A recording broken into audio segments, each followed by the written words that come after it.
നമുക്കറിയാം ഇന്ന് വളരെ പ്രധാനപ്പെട്ട ഒരു ദിവസമാണ്. ഈ പരീക്ഷാ ഭേദഗതി ബിൽ ഇന്ന് ലോക്സഭയിൽ കേന്ദ്ര സർക്കാർ അവതരിപ്പിച്ചിരിക്കുകയാണ്. എന്നാൽ പ്രതിപക്ഷ ബഹളത്തെ തുടർന്ന് അതിൽ ചർച്ച സാധ്യമായില്ല. ഇപ്പോൾ 5 മണിവരെ നിർത്തിവെച്ച സഭ ഇപ്പോൾ വീണ്ടും ആരംഭിച്ചിരിക്കുകയാണ്. അതേസമയം തന്നെ പ്രതിപക്ഷ ബഹളവും തുടങ്ങിയിട്ടുണ്ട്. എന്താണ് സഭയിൽ സംഭവിക്കുന്നതെന്ന് നോക്കാം. बहुत बदनाम होने वाला काम मत कीजिए। पूरा पार्टी एकजुट होकर के हमारे युवाओं का, छात्रों का जिंदगी को ठीक करने के लिए महत्वपूर्ण बिल पे सब हिस्सा लेना चाहिए। मैं फिर से अपील करना चाहता हूँ आपके माध्यम से। Thank you sir. माननीय सदन, ये हम बहुत दिन से हम वेट कर रहे हैं इस बिल के लिए। ये युवाओं के भविष्य के लिए है, हमारे देश के युवा के भविष्य के लिए है।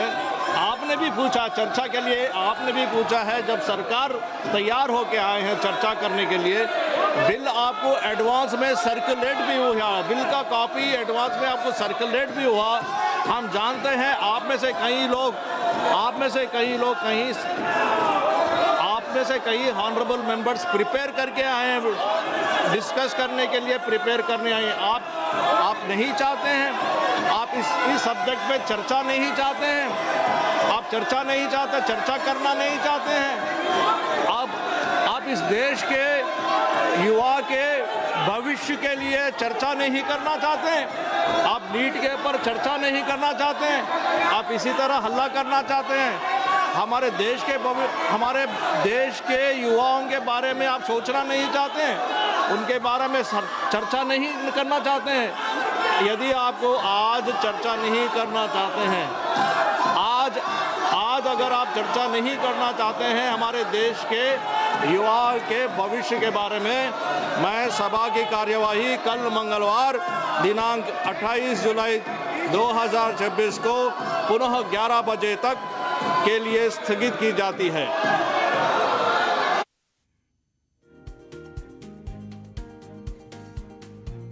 സഭയിൽ വലിയ രീതിയിലുള്ള പ്രതിഷേധം ഉയരുകയാണ്. നേരത്തെ പലതവണ സഭ പ്രതിപക്ഷ ബഹളം മൂലം നിർത്തിവെച്ചിരുന്നു. ഇപ്പോൾ വീണ്ടും പ്രതിപക്ഷ ബഹളത്തെ തുടർന്ന് സഭ നിർത്തിവെച്ചിരിക്കുകയാണ്. ഇന്ന് സഭയിൽ ബില്ല് അവതരിപ്പിച്ചുവെങ്കിലും അത് പാസാക്കാൻ കഴിയാത്തൊരു സാഹചര്യമാണ് ഇപ്പോൾ ഉരുത്തിരിഞ്ഞിരിക്കുന്നത്. TG സജിത്ത് വാർത്തയുടെ വിശദാംശങ്ങളുമായി നമുക്കൊപ്പം ചേരുകയാണ്. സജിത്ത്, പ്രതിപക്ഷ ബഹളത്തെ തുടർന്ന് സഭ നിർത്തിവെച്ചിരിക്കുകയാണ്. നേരത്തെയും പലതവണ സഭ നിർത്തിവെക്കേണ്ടുന്ന സാഹചര്യം ഉണ്ടായിരുന്നു. എന്താണ് പ്രതിപക്ഷം ഇപ്പോൾ സ്വീകരിക്കുന്ന നിലപാട്?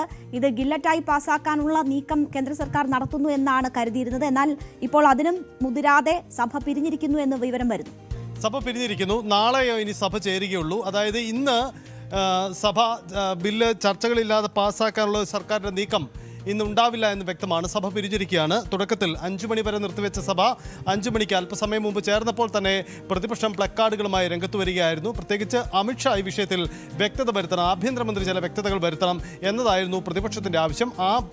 ആഭ്യന്തരമന്ത്രി സംസാരിക്കാതെ ബില്ല് ചർച്ചയ്ക്കെടുക്കാൻ അനുവദിക്കില്ല എന്നതായിരുന്നു പ്രതിപക്ഷത്തിൻ്റെ നിലപാട്. ഇന്ന് ഈ ആവശ്യം ഉന്നയിച്ചുകൊണ്ട് പ്ലക്കാർഡുകളുമായി പ്രതിപക്ഷ അംഗങ്ങൾ നടുത്തളത്തിലേക്ക് വരുന്നു. അതുകൊണ്ട് തന്നെ സഭ വലിയ തരത്തിലുള്ള സംഘർഷ രംഗങ്ങൾക്ക് വഴിമാറുകയായിരുന്നു. ഇതേ തുടർന്നാണ് നിർത്തിവെച്ചത്. പാർലമെന്ററി കാര്യമന്ത്രി ഈ വിഷയത്തിൽ റിജു ഇടപെട്ടുകൊണ്ട് പ്രതിപക്ഷത്തിന് വിഷയം ചർച്ച ചെയ്യാനുള്ള താല്പര്യമില്ല, രാജ്യത്തെ ജനങ്ങളൊട്ടാകെ ഈ നീക്കങ്ങളെ കണ്ടുകൊണ്ടിരിക്കുകയാണ്, വളരെ സുപ്രധാനമായ ബില്ലാണ്, അതുകൊണ്ട് തന്നെ ചർച്ച ചെയ്യാൻ അനുവദിക്കണം, പ്രതിപക്ഷം സഹകരിക്കണം എന്ന ആവശ്യം മുന്നോട്ട് വെച്ചു. പക്ഷേ പ്രതിപക്ഷം മുൻ നിലപാടിൽ തന്നെ ഉറച്ചു നിന്നു. പ്രതിഷേധം ശക്തമായതിനെ തുടർന്നാണ് സഭ നാളത്തേക്ക് പിരിഞ്ഞത്. ഇന്ന് പിരിഞ്ഞിരിക്കുന്നു. ഇനി നാളെ രാവിലെ മാത്രമേ സഭ ചേരുകയുള്ളൂ. അതിനർത്ഥം ഇന്ന് ബില്ല് പാസാക്കൽ നടപടികൾ ഉണ്ടാവില്ല എന്ന് തന്നെയാണ്.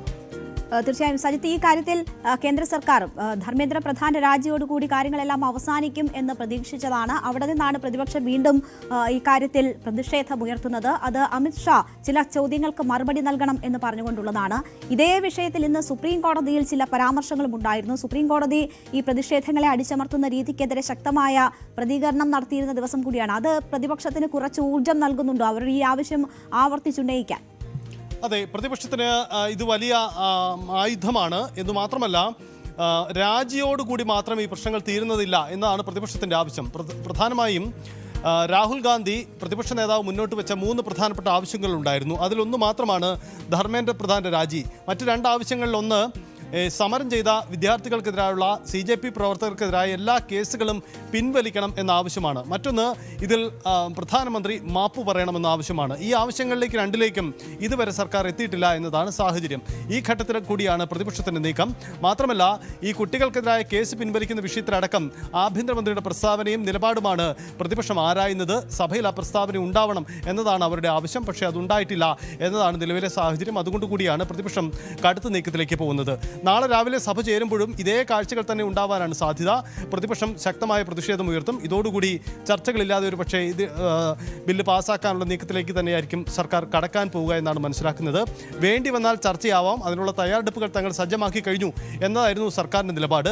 പ്രതിപക്ഷവും തത്വത്തിൽ ഈ ബില്ലിൻ്റെ ഉള്ളടക്കത്തോട് യോജിക്കുന്നുണ്ട്. എന്നിരുന്നാൽ കൂടിയും അതിൽ ആഭ്യന്തരമന്ത്രിയുടെ പ്രസ്താവന ഉണ്ടാകുന്നില്ല എന്നതാണ് പ്രതിപക്ഷം ചൂണ്ടിക്കാണിക്കുന്ന കാര്യം. അതുകൊണ്ട് കൂടിയാണ് ഈ പ്രതിഷേധങ്ങൾ ഉണ്ടായത്. നാളെയും സമാനമായ നീക്കങ്ങൾ തന്നെയാണ് പ്രതീക്ഷിക്കേണ്ടത്. ശരി, TG സജിത്താണ് വിവരങ്ങൾ നൽകിയത്. എന്തായാലും സഭ പിരിഞ്ഞിരിക്കുകയാണ്. നമുക്ക് ഇന്ന് രാവിലെ മുതൽ സഭയിൽ നടന്ന കാര്യങ്ങളിലേക്ക് കൂടി ഒന്നുകൂടി വിശദമായി പോകാം. ഈ വിഷയവുമായി ബന്ധപ്പെട്ട് ഇന്ന് പ്രധാനമന്ത്രി ഇൻസ്റ്റഗ്രാമിലൂടെ പല വിധത്തിലുള്ള സന്ദേശങ്ങൾ നൽകുകയും മന്ത്രി രാജിവെക്കുകയും ഒക്കെ ചെയ്തതോടുകൂടി തങ്ങൾക്ക് അനുകൂലമായ ഒരു സാഹചര്യം സഭയിൽ സൃഷ്ടിക്കപ്പെടും എന്നതായിരിക്കാം ഒരുപക്ഷെ ഭരണപക്ഷം കരുതിയിരുന്നത്. എന്നാൽ പ്രതിപക്ഷം കൂടുതൽ പ്രതിഷേധം ഉയർത്തുന്നതാണ് നമ്മൾ കണ്ടത്. ഇന്ന് ആ നിലയിൽ തന്നെയായിരുന്നു സഭ ആരംഭിച്ചത് മുതൽ ഉള്ള സാഹചര്യങ്ങൾ. ഏതായാലും 5 മണിവരെ സഭ നിർത്തിവെച്ചതിന് ശേഷം വീണ്ടും ചേരുമ്പോൾ ഒരുപക്ഷെ പ്രതിപക്ഷം ബഹളം തുടരുകയാണെങ്കിൽ ചർച്ചകളില്ലാതെ തന്നെ ബില്ല് പാസാക്കാൻ എന്നതായിരുന്നു സർക്കാർ ആലോചിച്ചിരുന്നത്. മന്ത്രിയുടെ മറുപടിയോടെ ബില്ല് നടപടികൾ അവസാനിപ്പിക്കാനോ അല്ലെങ്കിൽ ഭേദഗതികൾ ഗില്ലറ്റിൻ ചെയ്ത് ബിൽ പാസാക്കിയെടുക്കാനോ ഉള്ള നീക്കമാണ് നടക്കുന്നതെന്ന് കരുതിയിരുന്നു. പക്ഷേ അതുണ്ടാകുന്നില്ല. അതായത് സർക്കാർ കുറച്ചുകൂടി സമയം എടുക്കുന്നു എന്ന് വേണം മനസ്സിലാക്കാൻ. പ്രതിപക്ഷം സഹകരിക്കുകയാണെങ്കിൽ ബില്ലിന്മേൽ 6 മണിക്കൂറിലധികം ദീർഘിച്ച ചർച്ചയ്ക്ക് തയ്യാറാണ് എന്നതാണ് സർക്കാർ അറിയിച്ചിട്ടുള്ളത്. അപ്പോൾ അത്രയും വിശദമായ ചർച്ചകൾ ഉണ്ടാകും എന്നത് കേന്ദ്ര സർക്കാർ നേരത്തെ തന്നെ സൂചിപ്പിച്ചിരുന്നു. പക്ഷേ അങ്ങനെയല്ല ഇപ്പോഴത്തെ സാഹചര്യം. പ്രതിപക്ഷം അതിന് ഉതകുന്ന ഒരു സമീപനമല്ല സ്വീകരിക്കുന്നത്.